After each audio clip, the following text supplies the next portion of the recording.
Hey guys, Evan from Gymaware. We're really happy to be supporting Coach DiMaio's podcast series once again. For those that don't know, our main product is Gymaware. It's the gold standard for measuring performance and implementing velocity-based training in the weight room. It excels in busy team training environments, and for many coaches, it's the Swiss Army knife of their toolkit.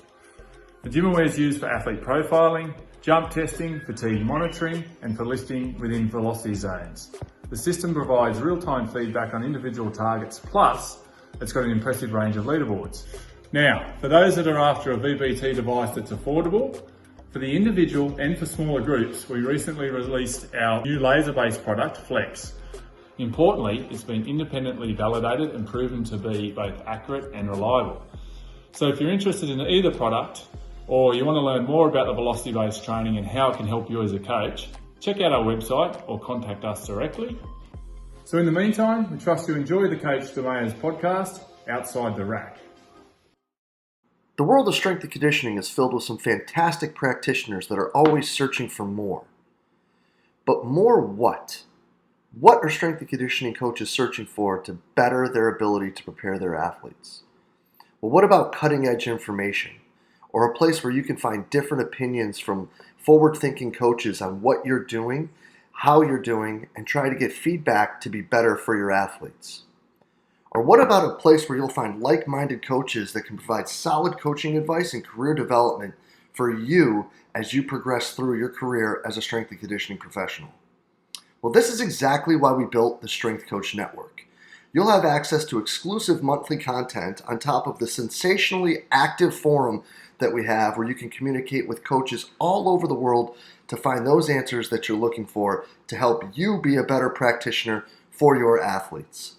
So make sure you hop on over to strengthcoachnetwork.com/CVASPs, that's strengthcoachnetwork.com/CVASPS, and get your 48-hour trial for only $1.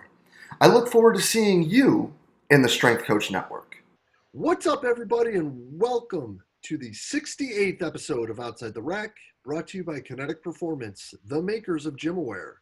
In this show, we're just going to dive a little deeper into the minds of the top practitioners of the world of sport performance to learn a little bit more about who they actually are and how they got to where they are today.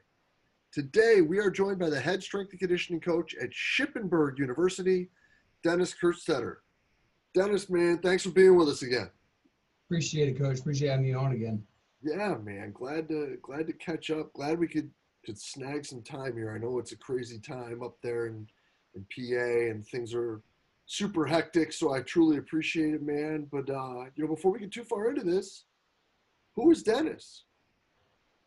So I am the head strength and conditioning coach here at Shippenburg University. I'm also first and foremost, I'm a husband and I'm a father. Just found out my wife is currently pregnant. We're gonna have a second boy.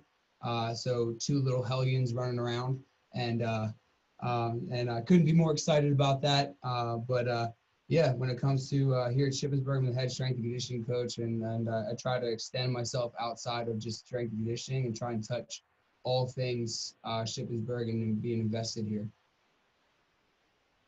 Yeah, man. I actually was. I thought it was pretty cool how you did that with the med ball. Yeah. Other than the fact that it did not break, Yeah. I can't tell you how much force I put down into that bag thing. I'm like, of course. And then all my athletes that logged on, I had a ton of athletes that logged on to the Zoom call to watch it. And I couldn't tell you the amount of texts that I got that, hey, Coach, we got to work on that core strength. We got to work on that upper body strength. Bring it, guys. Come on, keep it coming. Keep it coming. I deserve it, because I'd give you guys the same amount of shit here. Yeah, man. It was a great thing, man. I'm stoked absolutely. for you guys. I'm fired up about number 2 on the way. But let's get into this here, man. You've been up there a minute now, and when we talked last time, we talked about some of your voyage and some really interesting situations that you were in before you got to ship. So I'm fired up to hear what number 1 is. If you wouldn't mind, describe a learning situation that brought about an epiphany in your career. I think one of the best ones that comes to mind is prior to Shippensburg, I was the head strength and conditioning coach at King's College, which is a Division III school And when I was there, I had to share racks, or I had to share the space with general student body. And really, I was the first ever strength coach there. And what I learned there was, coming from a Division I background all the way up until that point, that you don't need all the gadgets and gizmos. While they're great to have and they're awesome to utilize, it was the coolest thing in the world for me to learn that simple works, and that simple message of KISS, keep it simple, stupid. That's something that really like popped in my head when I was there.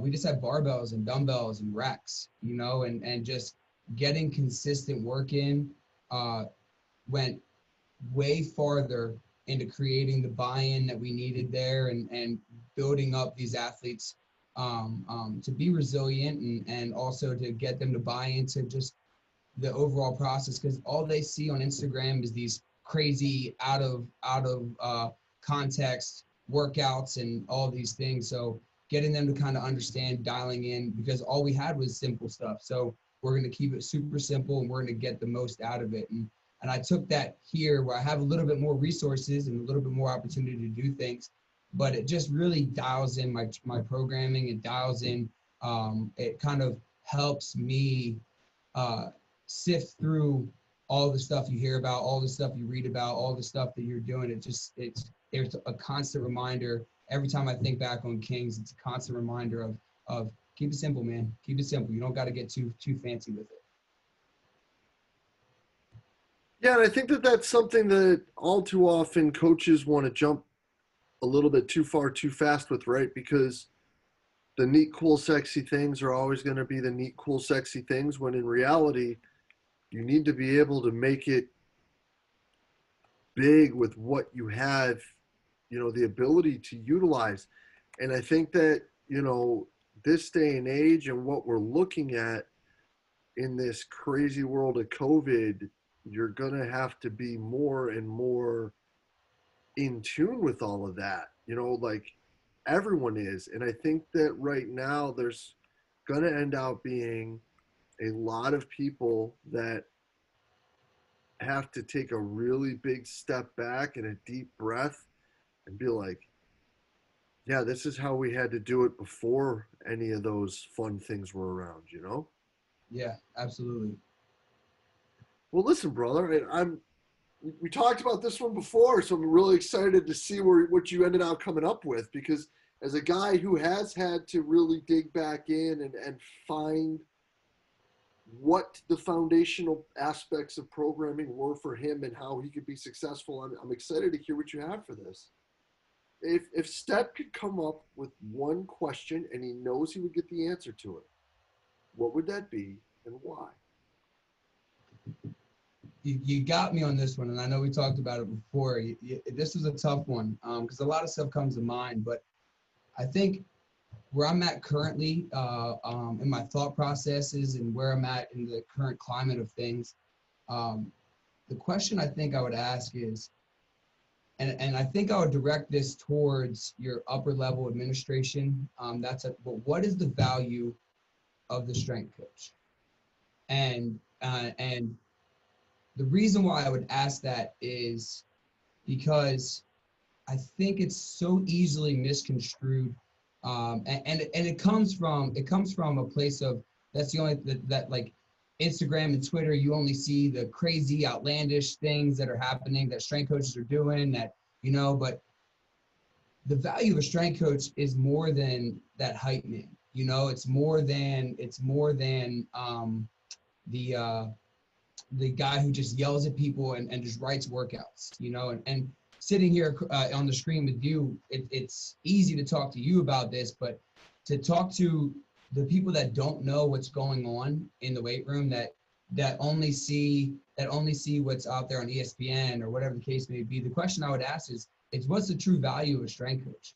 And the reason why I would ask that is mostly because I want to see what their viewpoint is, and how skewed or how perceptive they are to everything that we do in terms of for our athletes and above and beyond the weight room. I know that I personally, I strive to touch the lives of my young men and young women that I work with, faster and jumping higher and putting on muscle, I'm invested in their lives. And I think that's evident in how many of my athletes tuned into our gender reveal, and that showed me that they see value in me as a mentor, in me as a person that cares about them. So I think that would be the question I would ask, and I would direct that towards the upper level administration in athletics, and then even up the chain, just to see what they think, and just to see how they would actually respond, and how truthful I think that how they would respond, because I know the answer, but it'd be interesting to see the perception I think that they would have. And I think that would be great for all strength coaches to kind of see what the perception is from the top down, if that makes sense. No, man, 100%. And I think that to ask a question after that, if I can, how would that impact what you do? So, like, what if they came out and they were 180 degrees in the other direction? Would that change anything that you would do? Would that change your point of view on tactics, methods, means, whatever? Would that increase how much you did other educational things for coaches and staff? Like, what would that impact you with? I think it really wouldn't impact me as much as maybe you would assume, because I truthfully think that I carry myself personally with a servant mindset. I'm here to serve, and I'm not here to serve my administration. And I'll be very blunt. Like, it's not my job to make them feel good about what I do down here. It's my job to make sure that the athletes know that I care about them, and it's my job to know that they have me regardless of anything. If they need me at 3:00 in the morning, as long as I hear my phone ring or my phone vibrate, and they're in some type of crisis or whatever, like, they know that they can call me. They know that they have me as a support system, and they know that I'm going to always have their back when it comes to making sure that they go down the right path. Sometimes they might not like what I hear or what I say, but it's always with the best intentions, and it's always to point them down the right direction. I have tough conversations with my athletes, and sometimes I get on them about things that they're like, that I'm sure in their head they're like, why does this guy care so much? Well, it's because I do, So I don't know if it would necessarily change. I think what it would change is on how much attention I try to bring to it. I think if because I do a lot on campus, I'm involved on a lot of different levels in multiple different areas that are well outside of strength and conditioning. I try to be as involved and as invested into Shippenburg University as a whole as I can be. And the only reason I went down that direction is because I've gotten great mentorship on how to create a value, and what I would do is, without trying to toot my own horn, because that's the fine line that you try and teeter on, is I'm not doing this for you to recognize me. I'm not doing this for you to pat me on the back, but I'm doing it. I also want to make sure that you see that I am invested. I am putting more out there, and hopefully it would pull people into that direction. Other coaches, other members of the staff, other members of faculty, to be more invested than just their job description on campus. I dig it, man, because I think that could be a fine line, right? Like, if that would push things or change directions or whatever it may be, because at the end of the day, like, yeah, like it's good to say that we do this stuff for the kids and all that because we're doing it for the right way, but the admin's the one that could end out saying, yeah, but you don't work here anymore. So, like, I appreciate the candidness in that, man. That's big time stuff.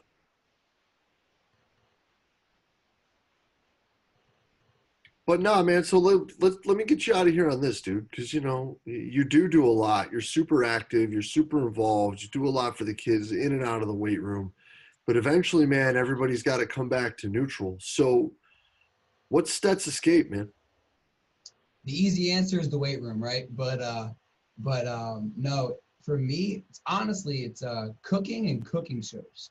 Like, that's my guilty pleasure. That's what my wife loves when I start binge watching cooking shows, because then she knows that I'm gonna go on a tangent and I'm gonna go for a couple days. Like I cook dinner every night, but when I find a cooking show that I like watching, like I start getting a little bit more creative in the kitchen and trying different things out. And for me, when I'm cooking, I either put some music on or I put like some type of background noise television show. Like I've seen The Office. I can't even tell you how many times I've watched The Office. So I'll put that on just to have background noise while I'm cooking and not even paying attention because I've seen it so many times. I know exactly what's going on. But then I just I tune out and I get to cook. You know what I mean? And one of the cool things that's starting to happen is that my son, who's 2.5 now, he's starting to notice that like daddy's cooking, and he'll like walk up and he'll pull a chair up himself and be like, "Hey, daddy, can I help?" And it's awesome because I think cooking is a life skill that is lost sometimes, and I think it's really important for people to learn how to cook for themselves. And it's really important that I personally, I think, cook for myself so that way I can have conversations with the athletes, you know what I mean, about cooking for yourself. And I know it's easier to go to the caf and go get a burger and fries or go to McDonald's and get a burger and fries, but you learn how to cook. It's really, really good, and you can really make good, healthy choices that taste really, really good if you practice it enough. And so for me, it's a way for me to tune out all the other stuff and just focused on something that's not weight room related, that's not necessarily me worrying about my athletes. Like there is a full circle effect there, but when I'm cooking for me, my wife, and my kid, and we're having like I said, when my wife sees me binging on a cooking show, she starts drooling a little bit because all of a sudden I'm gonna start throwing in some random stuff that we may have never done before. And sometimes, it works out and sometimes it doesn't. Because I'm in no way, shape, or form an expert cook. I have my go-tos that I cook, but when I try something new, I would say I give myself like a 70% approval rate, but there's still that 30% that didn't really turn out the way I anticipated. But yeah, my escape's definitely cooking. I enjoy that. And your son's how old? 2.5, yeah. Is 70% approval rating from a 2.5-year-old or 70% approval rating from your wife? Because this could dictate the direction of my next question. Yeah. So I would say from my wife, because my son is, as much as I try to cook and get him to taste everything I'm cooking, chicken nuggets are still his primary main choice when it comes to what he wants to eat. So what's your show? What's your go-to? So I love like guys grocery games. Love that show because I like the competitive aspect of it. You know what I mean? And I think Guy Fieri is a funny character. Like he portrays to be a good funny character. There's also one recently that I saw on Netflix. It's called The Final Table, and it's a cooking show from all around, like where they bring in cooks from all around the world.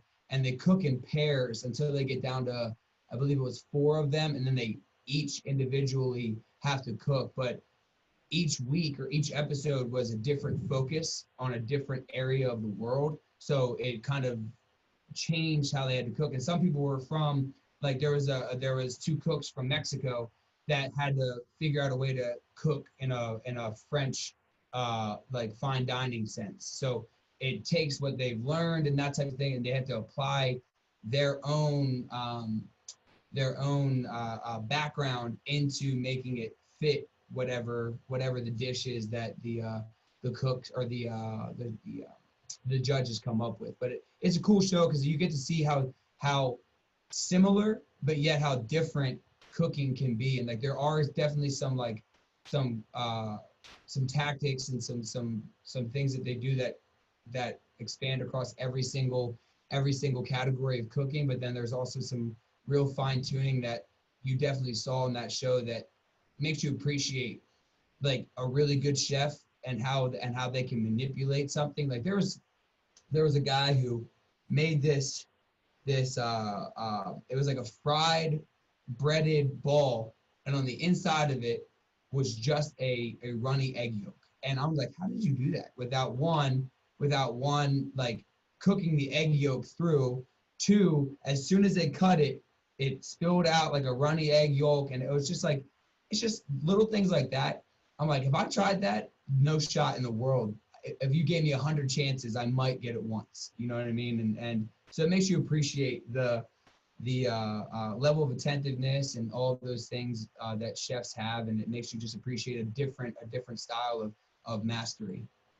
I dig it, man. That's pretty rad. That's pretty rad. And now I'm hungry. But listen, man, Stet, it's always good. It's always good to catch up, brother. Really glad you're doing well. Really great to see you, man. Really glad we could find the time to get this down. And can't thank you enough for your time, brother. Appreciate you.